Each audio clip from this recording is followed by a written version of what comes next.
The Tom Woods Show, episode 2373. Prepare to set fire to the index card of allowable opinion. Your daily dose of liberty education starts here. The Tom Woods Show. Hey, everybody, I'm giving away 3 free courses from my Liberty Classroom. One of them is ex-Marxist Michael Rechtenwald teaching you about critical theory so you can understand leftism and fight it better, as well as our course on how Alexander Hamilton screwed up America and the history of the conservative and libertarian movements. Check it out at 3freecourses.com. Hey everybody, Tom Woods here. I'm delighted to welcome back to the show our old friend Jennifer Say. That is how you say Jennifer Say, is it not? It is indeed. Okay, all right. Well, I have a gymnast in the family, so she is rather intrigued that I am interviewing the 1986 U.S. Women's All-Around National Champion, and I wasn't expecting to learn anything about that in this book, but I did a little bit. The book we're talking about is Levi's Unbuttoned. The woke mob took my job, but gave me my voice. Jennifer was chief marketing officer and then brand president at Levi's, and I think if you remember our previous conversation together, you'll have something of the outline of what happened there. But I was going to say to you before we started recording, and then I thought, why am I sucking the life out of this? Why don't I put this in the recording? This is not exactly the book I expected. I learned an awful lot more about your personal life and your background and your upbringing than I expected to. And is that because you feel like it's kind of all one story and that one thing really does build on the next, or that you learned lessons from earlier periods in your life that served you well later? Yeah, I mean, that's exactly it. I set out to write a memoir, and it's in fact my second memoir. I wrote one that came out in 2008 called Chalked Up, which was really about my experience in gymnastics and the abuse and cruelty of the training environment. And I was the first person to talk about it. It was the first person account of that. And as I sat down to write this, I knew that of late people, if they knew who I was, it was more about my sort of COVID dissenting. But as I look back on my life, those early experiences as a gymnast and child athlete subjected to this abusive training is, I think, what really kind of prompted me to stand up for children. So I thought it was important. And I also thought it sort of paints a picture that with someone like me, who was kind of grew up in this really obedience enforcing environment. If I can do it, if I can find the wherewithal to kind of withstand the name calling and the mob and do the right thing and stand apart, then you can too, because I started at a deficit in a sense. Understood. And yet I would, because we have only so much time, I would like to focus on the Levi's portion of your career. Sure. And you do spend some time talking about working there before everything that made you a household name took place. And yeah, I mean, I thought that was important too, because it sort of demonstrates my commitment to the company and how devastating the unfortunate end of my time there was. I'd spent 23 years at Levi's. That is very unusual in the world today for somebody to stay in a company that long. And it kind of tracks my rise up the ranks and how difficult it was in some ways to be a woman in corporate America in the 90s and the early 2000s. But in some ways, it was a love letter to Levi's, how much I loved the brand, how I'd worn it since I was a young child, and what a blessing it felt like to me to have the chance to work there and help set the brand up for another 150 years, hopefully. And also the emergence of this, what I call in the book, woke capitalism. They would call it values-led marketing, and how that might have started from a good place, but it came to, I think, eclipse any good that it might have driven in the beginning. So I think the larger context of the book is about this move away from what I call normie capitalism and focusing on product and inspiring marketing and treating employees well into this, what I would call a charade of woke capitalism. And COVID was part of that. So if someone's looking for a COVID screed, it's definitely, as you've indicated, not that, but there is plenty centered on that as well. Given the length of time you spent at Levi's, you more or less were a spectator to the introduction of this way of thinking. I mean, you were there at the company before it really became part of this whole corporate trend. So you actually watched it unfold. I did, and I experienced it, and I'll be completely transparent. I think drove some of it. For those that want to hate me, that's fine. You can say this is your fault. But I try to explain where I was coming from in the beginning of this trend and how then it sort of took over and ate me alive, essentially. And I think is now very bad for business. I think ultimately it is not the right path for businesses. But Levi's as a company from the very early days, it was founded in 1853, I think viewed themselves as, not just a company in business to make money, but to do so ethically and help support the communities that they operate in. So, I tell the story of Levi Strauss, the actual person who donated the first profits that he made to a local orphanage. That was really kind of in the DNA of the company. And then I think they took some stances over the course of the 50s, 60s, and even into the 90s that were really developed to treat employees well with fairness. So they integrated factories in the South before the law required it. They offered same-sex partner benefits in 1992 before marriage equality was anything anyone talked about. And for me, that was something I was very proud of. It was about extending equality to all employees. But at this point, all of the policies have become so, I'm going to call it quote unquote progressive, that they fail to actually treat employees fairly. They fail to actually be inclusive because you have to have one view and one view only, and that's the view of the Democratic Party. And then there's also a moment in time somewhere around 2017 or 2018 where they sort of take these policies and turn them outwards. It's no longer just internal communication, internal policy, but an insistence that good people, good consumers think this way. And if you like our values, you'll buy more stuff. And that's where I think it becomes very exclusionary and ultimately not good for business.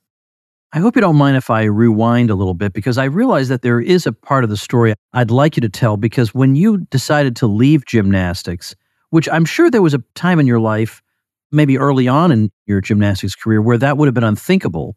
For example, there's that movie Searching for Bobby Fischer about Josh Waitzkin. I love that. Yeah, I love that movie. Well, do you know Josh Waitzkin doesn't play chess anymore? No. No, he left. He decided that this is not bringing me fulfillment and I'd like to go do something else. And I thought, well, good for him that he didn't feel like, well, everybody expects me to play chess my whole life. He decided not to do it. And likewise, you had very, very good reasons for leaving. But at the time you did leave, it must have seemed, as you kind of indicate in the book, as if you just don't know, how do I reconfigure my life? How do I even conceive of my life post-gymnastics? How do you go from that spot to becoming brand manager at Levi's? Yeah, it was a very difficult time in my life.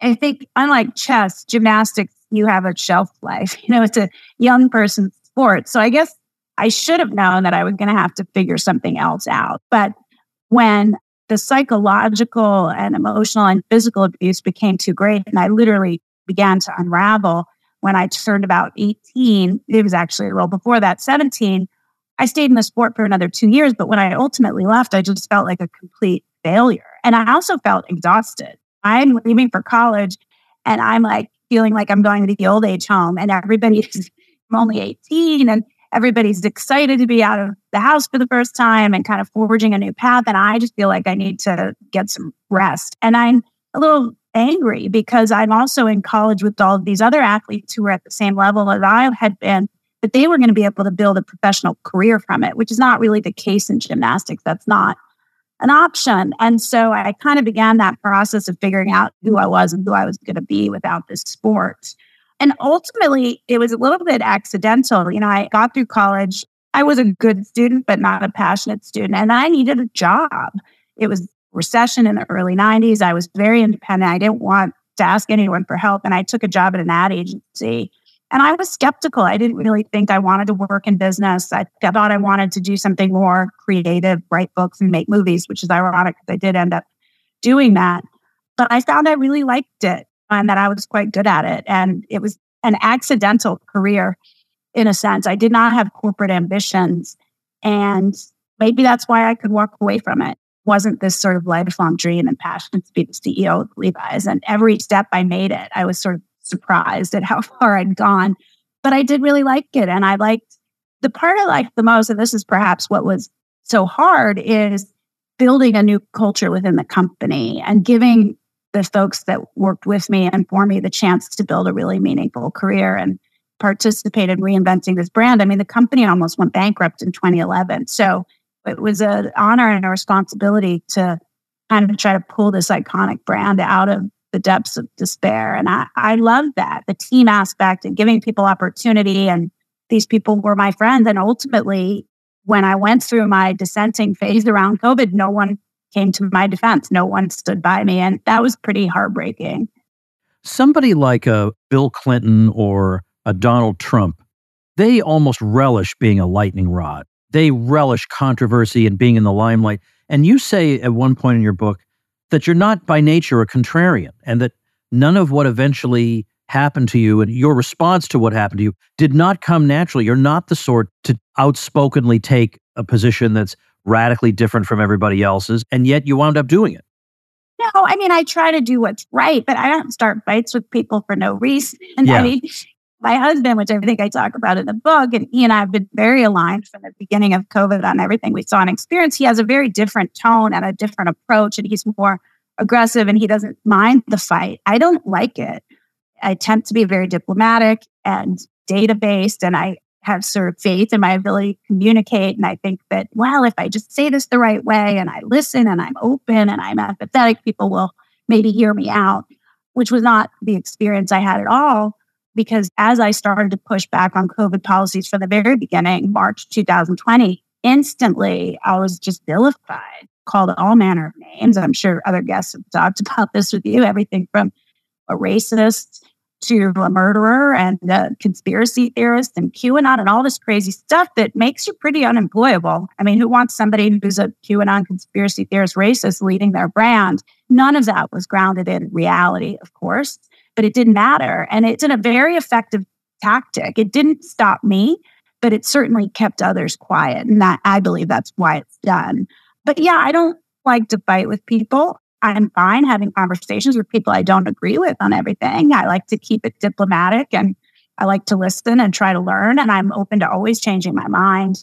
But yeah, I don't love to fight. So, it's been a rough few years, but you get kind of used to it and you learn to kind of compartmentalize and kind of set the names aside because they're not true. It's a tactic, and it's a pretty vile tactic.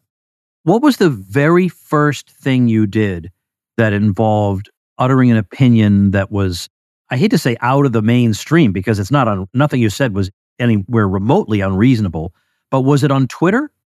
I actually think it was probably Facebook, and I think I lay some of that out in the book. I wasn't all that active on Twitter. I had a Twitter account, but I didn't use it all that much. I was more prone to using Facebook to chat with family and friends. And as early as February of 2020, I started to share articles and ask questions about the effectiveness and viability of what I saw coming down the pike. They were planting the seeds as early as February that we were going to go into lockdown. And I ended up just getting into fights with family and friends. I didn't fight. I didn't kind of raise my proverbial voice, but others attacked me pretty viciously. And I moved off of Facebook. I mean, I still have an account, but I moved off of it pretty quickly because I didn't want to fight with family and friends. And I also found that on Twitter, as you know, you can meet people that you don't know. You can engage in conversations with people you don't know. I could DM doctors about specific data and they would answer my questions. So I was very curious and trying to educate myself. So I moved over to Twitter fairly quickly. And it's interesting, when I went back and I was writing the book, I looked back at some of the Facebook conversations I had remembered, and many of the people who had attacked me had deleted those posts. Oh, is that so? Yeah. Yeah, I couldn't find, I wanted to print some of them in the book or use some of the arguments that folks made. And I remembered one conversation in particular. It was driving me crazy because I couldn't find it, but I found my part of the conversation. But on Facebook, I don't think you can see that it's deleted. On Twitter, you can see when something's deleted. And I was so confused. And then I realized that person had gone in and deleted everything because in hindsight, it was ridiculous. It made no sense. I was correct. Schools were harmful. I wasn't a teacher murderer. And so I can only imagine they felt some shame in how they had spoken to me in that interaction.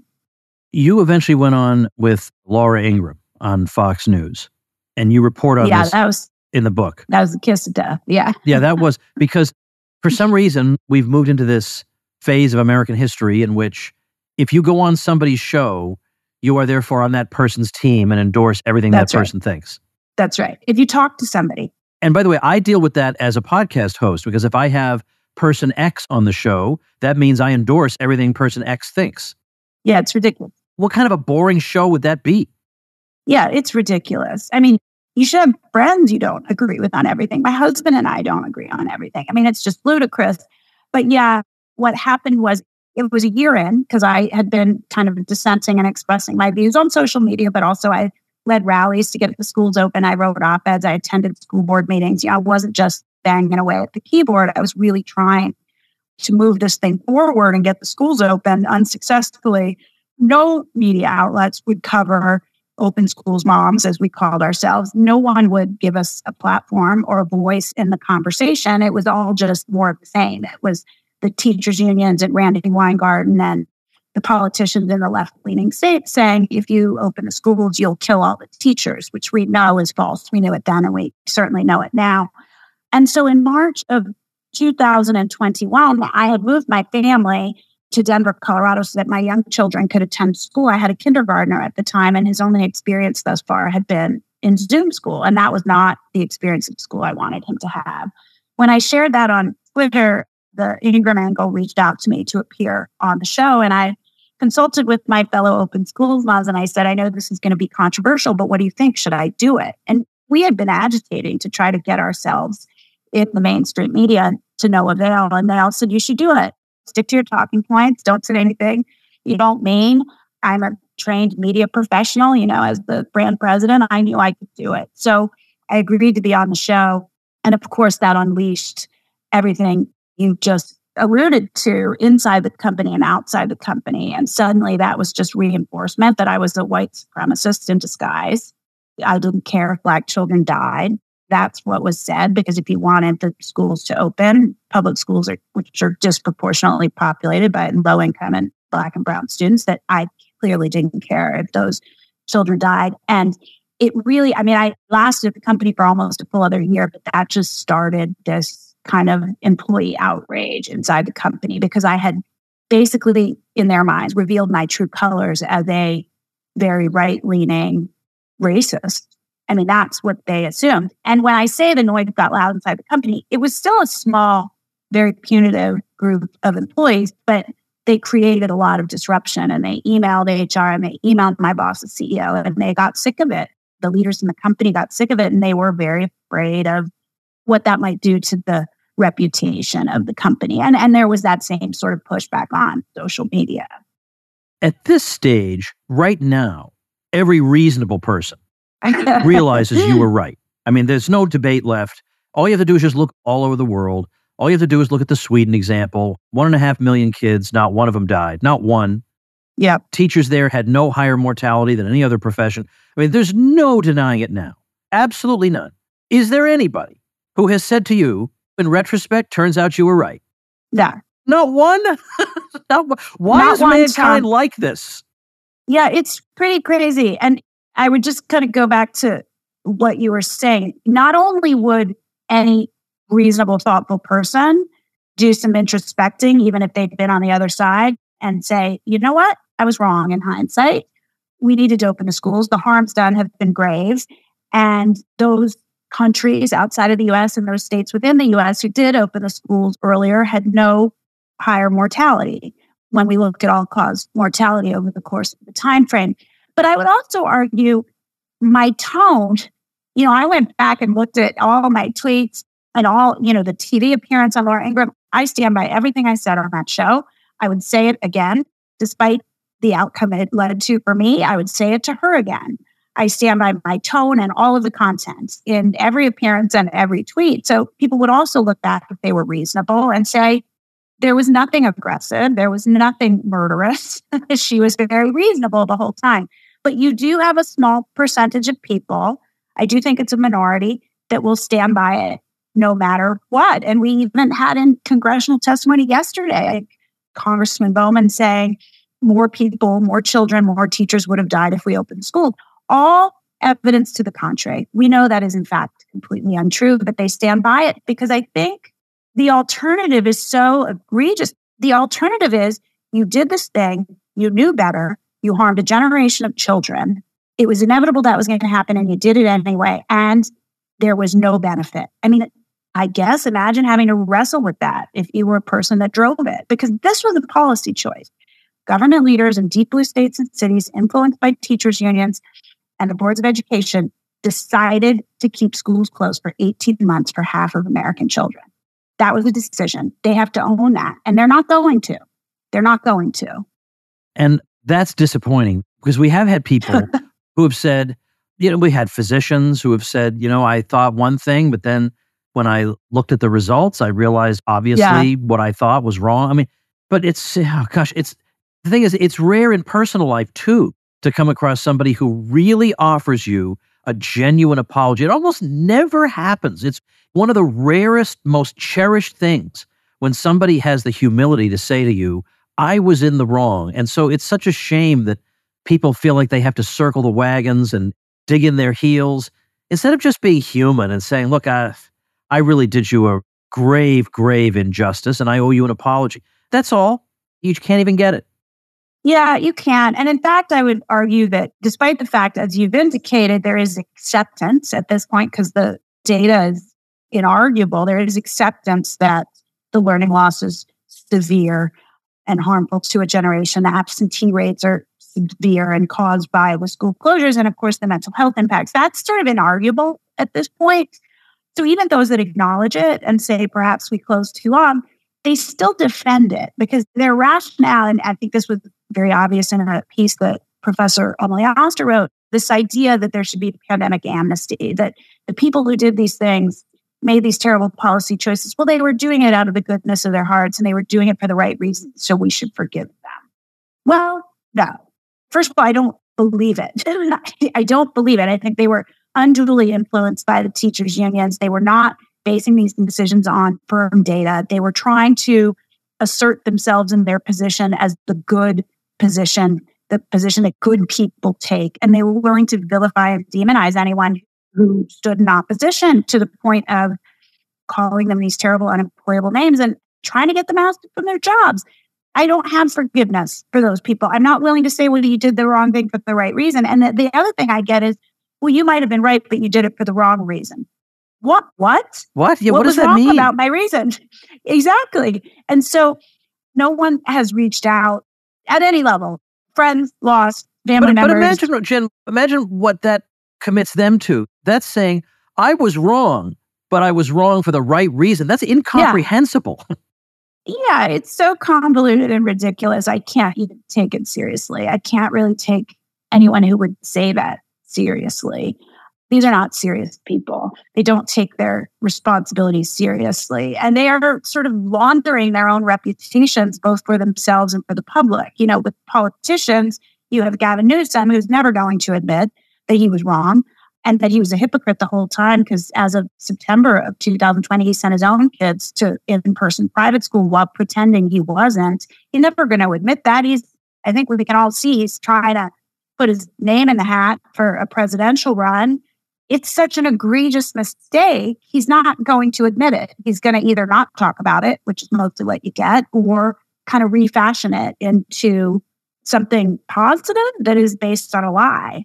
So politicians aren't going to apologize. My workmates are not going to apologize because that puts them, I would argue, at some risk legally. And friends, I would expect that they could, but they're not going to apologize either. Hey, everybody, before we proceed with the conversation, I want to tell a little story. I just got back from New York City where I had the first meeting of my mastermind. This is where you take a small group of highly motivated, successful people, put them in a room together, and the collective knowledge of that room gives rise to a mastermind. These are people who are doing well but may have plateaued, people who are doing well but want to blast through that ceiling and do really, really well in their businesses. And we spent 2 days putting each one of these people on a hot seat, going through every one of their pain points, giving them specific expert guidance as to what to do to exceed their hopes and expectations for the future. Not to mention, everybody became fast friends with all the other smart and ambitious people in that room. And we spent a couple of days also enjoying great food and great entertainment. As a matter of fact, I took everybody to see, among other things, my favorite play in the world. It was a blast, and it may be for you. Now, warning, masterminds are very expensive, especially if you've never priced one before. They're very expensive and they're not for everybody, but they may be for you if you are a smart and ambitious person who'd like to be in a room with other such people who can give you not a bunch of platitudes about waking up early in the morning or meditating for 10 minutes a day, but specific steps to take that will make a massive difference in your bottom line. If you'd like to be part of it, check out tomwoods.com/mastermind. Now, was it just the school issue? Did you eventually get drawn into broader, because your husband certainly had a wide array of opinions on COVID and mitigations and all that. Were you focused only on the schools, or eventually could you just not take it anymore and you were commenting on everything? It was hard to take the rest of it. I stayed largely focused on schools and children broadly. So playgrounds were closed in San Francisco for 9 months, for instance. I definitely talked about playgrounds. I talked about toddler masking. I was very careful not to talk about any of Levi's policies or anything that could be associated with Levi's policies. So I didn't talk about masking adults, for instance, because we had a masking policy, although I was not supportive of that. So as I reviewed my whole history, I would say 95% of it was focused on children. I thought children would be a bridge issue, that no one wanted to harm children. I thought there was a little more permission to push back on that. I chose not to go to an anti-lockdown rally, for instance, in 2020 that my husband led, because I was trying to build a bridge and stay focused on children. That said, there were times when I commented beyond that, but it was few and far between. You have some material in the book about wokeness other than COVID, because, of course, this period also includes the whole matter of George Floyd. So How does that fit into your story? Well, for whatever reason, I guess as I sat and wrote the book, I sort of had an awakening, which had been building around this idea of woke capitalism being this sort of reputation laundering and not really doing any good in the world, and ultimately being pretty divisive for employees and ultimately consumers. And we see the repercussions of that now with any number of examples like Bud Light, which happened well after I wrote the book, put divisive messaging into the market, this big, broad reach brand. And now they're feeling the impact of that with sales declines on any given week, somewhere between 20 and 30% declines, and not abating anytime soon. And COVID really became this woke policy of the progressive left. We need to stay shut down forever. We're doing it to protect the vulnerable, when in fact it harmed the vulnerable the most. It became, I don't know why, I'm not sure I'll ever understand it. It could be because there was a presidential election coming and they wanted to demonize Trump and his policies, although he helped support the lockdown. So that's neither here nor there. But it just became highly politicized, I would argue, because the left politicized it. And so it's all part and parcel with all of these quote unquote progressive or left-leaning policies and programs that companies are furthering in the world today. It became kind of all one and the same. And clearly COVID and the Black Lives Matter protests in the summer of 2020 sort of merged, right? For some people, that was their awakening. They were going, wait a minute, why is public health saying thousands can gather for these rallies, but not other reasons? It doesn't make any sense. For a lot of people, I think that's when they went, yeah, this is kind of bull. I was making the case long before that, but they became merged. And then in the summer of 2020, I wrote about this a lot in the book.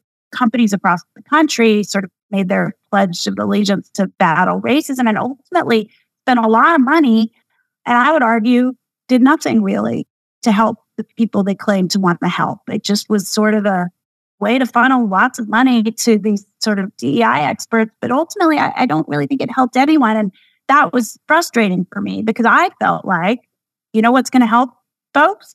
Opening school for their children. Opening society. Yeah. Yeah. If you're pledging to fight racism and all the ills that come along with that, nothing can do that as well as an education. And public schools are critical to that. So it all felt really false and like a charade, and it was a big lie. Yeah, I think there is a big, big amount of bureaucratic self-interest at play that hides under a veneer of moral superiority. But then when you peel that back, it's just, I want a sinecure. It's really the base, some of the basis human motives are at the root of it. Yeah. I mean, they want to seem like they're doing something without actually having to do the work of doing anything. And they want to generate positive vibes from seeming like they're doing something, from posting black squares on Instagram, but not actually do anything to help the folks and the communities that are purporting to help. And it is really sort of reputation laundering because it shields them from any scrutiny from the press or from employees, because they can look at this stuff and they can say, oh, look how much they care. And it's like under the covers, they're doing all this stuff that's not helping and that in many cases is hurting. And yet no one questions because the public facing image is one of do-gooders. So it's really a charade. Well, meanwhile, so you've got these professional challenges facing you, but then like anybody who has a family, you had challenges, no doubt, caused by the alleged mitigation measures. In fact, you moved from one state to another during this time. Yeah, we did. And I had lived in San Francisco for over 30 years at that point, or in the Bay Area, and most of that in San Francisco. So it was very difficult for me. It was sort of planned temporarily at first, but we moved to Denver in Colorado because the schools were open, but we liked it. And life was much more normal here. It was probably the best of the Democratic-led states. I'll give our governor that bit of kudos. And so we ended up staying. But it was a year of living here because we were still working virtually. No one went back to the office. So I was able to do my job from Colorado for that year before I left the company. And what were the, I mean, you must be tired of telling this story, but for the sake of completeness, we have to. Sure. What exactly was the final chapter of all this? Yeah. Well, I moved in March. I did the Ingram Ankle show that March. And by June, I was asked, this is 2021, to do an apology tour in the company. That's what it was called. I was supposed to apologize. I accepted. I said I would do it. I did not apologize. I just explained myself. And that apology tour was sort of a Zoom session where people could ask me about why I was so racist, essentially. And I was sent an email ahead of time from a colleague who told me that I needed to prove I was one of us, not one of them, that I was one of the good guys, not one of the bad guys. The bad guys, presumably being a Trumper and a Klan person, I think was the implication. And there were specific questions laid out. You know, do you realize how your advocacy is racist? Are you a conspiracy theorist? Are you an anti-vaxxer? Are you an anti-masker? Are you anti-trans? Like all this stuff. And I remember getting the email at the time, Tom, this is the June of 21. And I was like, okay, I'll answer the questions. And I look at it now. It's not in the book. I found it after the fact, after I'd written it. And it's so crazy, this email. It's like a CCP struggle session that I have to prove. I mean, they're like re-educating me, and I have to kind of prove my loyalty and my fealty to the cause, which is, you know, the COVID cause, the Democratic Party platform. I'm proud of the fact that I did not apologize. I just explained myself. And I thought I had built some bridges during that. And I got a few nice emails after saying, I understand better now. And of course, this is the summer of 21 and San Francisco schools still haven't opened. So people are getting frustrated at this point. But it just got worse from there. You know, I got a little bigger following in social media. So I had some trolls that were more notable. And yet I was concurrently, like, our business was good. And I was credited with much of that. You know, our stock price had doubled since the depths of COVID. Our sales rebounded strongly from, you know, our stores having been closed. So my boss, the CEO, was having meetings with me about taking his place and becoming the next CEO, the first female CEO. In fact, I was the first female brand president. And so those conversations are unfolding over the fall of 21. And at one point, you know, he keeps telling me it could be you if you just stop with this advocacy. And I kept saying, no, I'm doing a good job. I'm not going to stop. Children are still being harmed. And ultimately, he asked if he could do a background check, and he was sort of holding out CEO at this point. But yeah, I think what he wanted from the background check was just the quote unquote proof that he had to push me out the door. But I agreed because, again, I'm trying to hang on to my job. And ultimately in January of 22, and at this point, employees, like I said, have started email campaigns to HR, but it's not a lot of people, but it's enough that they're sick of it. In January of 22, they told me there wasn't a place for me at the company because of my social media presence. I had no contract that indicated I could not be outspoken in social media. And I had been about my politics in the past, and that was no problem because they were left-leaning politics. And I was offered $1 million. I was told I needed to stay until they found my replacement, and I would be paid $1 million, slightly more actually. I would have to sign a non-disclosure agreement to get that money. And I decided I didn't want to do that. The thing that was more alarming at this point was the suppression of speech and the viewpoint conformity that was demanded. And I wanted to be able to talk about that. And it felt too hypocritical to silence myself with a non-disclosure agreement. So I resigned and then published a very public op-ed in February of 22 explaining everything that had happened. And that went a little bit viral. And that's how people might know who I am. Right. I can't resist mentioning, though, the first sentence of chapter 18, which is, quote, "Everyone at work hated my husband," unquote. What kind of interviewer would I be not to highlight that? That's funny. Yeah, they did. But you got in trouble, in effect, for his opinions. Oh, yeah.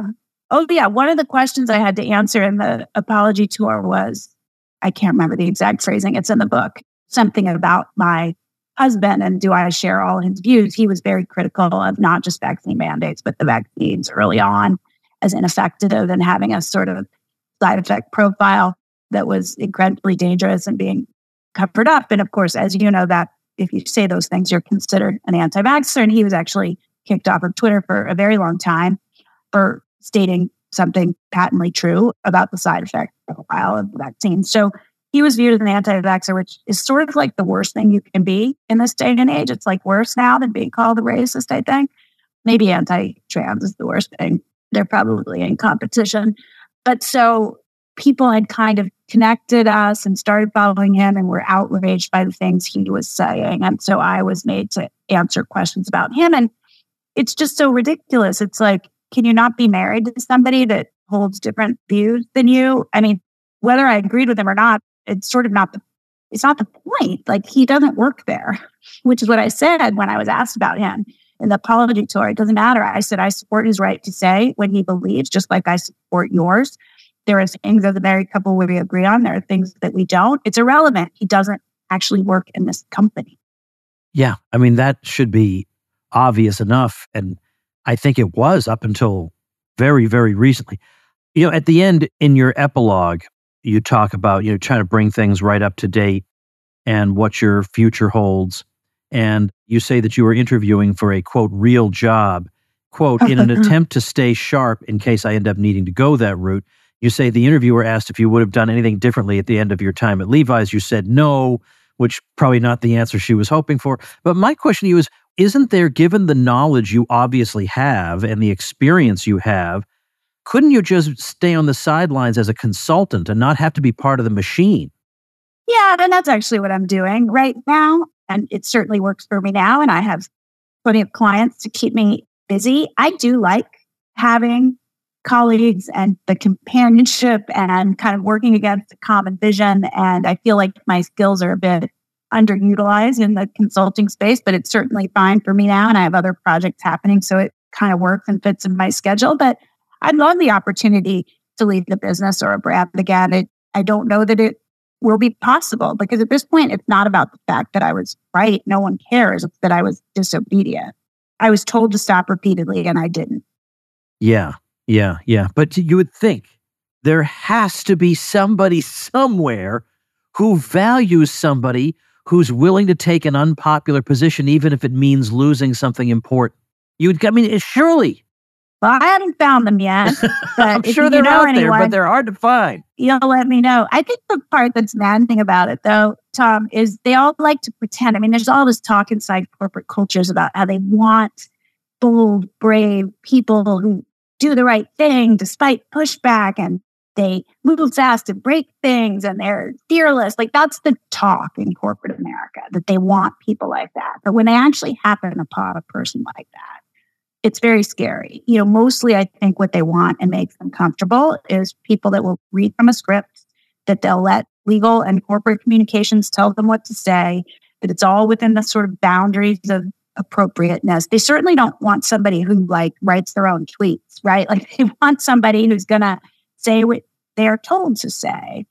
And there just isn't in much of corporate America at this point. They've adopted these sort of left-leaning poses, and there's not much room for someone who doesn't kind of line up on either side, that's a bit more heterodox and independent in how they think about things.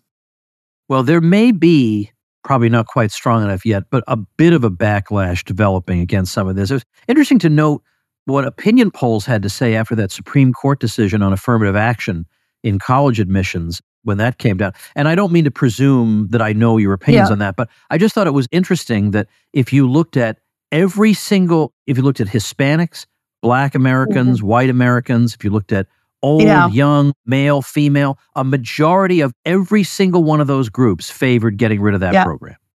Yeah, and I don't know that I have, and you can't have an opinion on everything, right? So I see the harms that it's done, and perhaps there was a place for it at a point in time, but it's outlived its usefulness. And I think largely, the decision was the correct one. But there does seem to be a growing backlash. There seems to be a backlash in corporate America as well. And that backlash is happening in two ways in corporate America. And you see the development of kind of what's called parallel economy and sort of companies kind of taking the equal and opposite view. I think they're all sort of burgeoning. There are none that are really large and successful as yet. So it remains to be seen what happens there. But I do think you see a lot of companies that are trying to play it straight up the middle and just say, let's get back to product. Let's get back to unifying marketing. Let's treat all of our employees well. I think there's real damage that comes when you, one, focus on all the wrong stuff. You're not actually focusing on the business fundamentals. When you suppress and silence certain groups, they're also going to be silenced and censor themselves on matters that pertain to the business, which is not good for business. And I think that's exactly what was probably happening in FTX and Theranos. Right? Employees saw what was happening, but they didn't feel they could say anything because there was this kind of suppressive and censoring culture that's not good for business culture. So, and I even look at the Bud Light situation, the brands that are picking up share and picking up revenue, they're not taking the equal and opposite side. They're just talking about product. They're just doing the same as it ever was. Miller and Coors and Modelo. So I think businesses are going to need to kind of get back to the basics, and there will be opportunity at some point. But I just think someone who has outed themselves as kind of willing to put themselves out there and challenge certain ideologies and challenge certain things that are seen as the truth is a scary person for corporate America. So I might be too scary. But I do think that it's possible to imagine a future in which we won't have these irrational fears anymore. And by the way, they're not even necessarily irrational fears. No. I mean, it's ultimately that we live in a certain kind of a society in which opinion molders expect people, including business leaders, to act and think a certain way. And I bet there are some company officials who just say, look, I just want to create my product and I don't want to be driven out of business or driven out of town or tarred and feathered. So I don't want a Jennifer Say, even though she might have some valid opinions. Yeah, all that. I think it's true. So I think it remains to be seen what is going to happen. But I think one of the more disturbing aspects of all of this is what we've seen through Twitter files and more recently Facebook files in the last couple of days, but that there is no daylight really between some of these large companies and the government. And I write about some of this at Levi's. I don't have the connection between the Haas family, which owns Levi's or owns majority share, and the governor of California. Whether they talk to each other or not about me needing to be quiet, they're fully aligned and in lockstep. And so that's almost more concerning if they don't even have to talk to each other. So you just see more and more the fact, we talk about the capture of certain government agencies, but it goes beyond capture. They're all just in lockstep, government agencies and large corporations. And that's very scary, I think. And I think if that is the case, then how do you have a job if you don't agree with the leaders that are in power? They're holding office. How do you have a job if you live in California, if you're an independent or a Republican? It's like, if there is no daylight, then you've sort of signed up at your company, not just to support the brand and the business, but the Democratic Party's platform. That's kind of how it is to work in California right now. Yeah, I hear that. So, I mean, all we can do at this point is, in effect, be somebody like you who speaks out, who writes her story, and other people connect with that and realize that I'm not alone in thinking the way I do. There are other brave people in the world, and we do the best brick by brick to build a world in which people like this can thrive and not be viewed as oddballs, but be the norm. Yeah, I mean, that's my mission, is to kind of beg other people and hopefully inspire them to speak up and to push back a little bit on the insanity and on untruths that are furthered as true. The core principle at the heart of the COVID policies was everyone was at equal risk. That was a lie. Everything was founded on a lie. And that caused untold damage to not just children, but young, healthy people and business owners and low-income folks. And the whole thing was premised on a lie. And these things happen across a variety of issues today, right? That they're the policy that's founded on a lie. And I think people are starting to see it. And I think for different people, the light bulb moment is different. I think we alluded to Bud Light and the sort of gender ideology that underpins that. But I think for a lot of people, this notion that there is no such thing as biology is a bridge too far. And so they start speaking out on that. But whatever it is for you, I just encourage people to push back on things that don't make sense, that are lies, and don't fear the names. Because I do think people with common sense are the majority, and they can see the lies at the center of some of these policies, but they're afraid. And I get it, because there is risk, but we have to do it because the alternative is worse.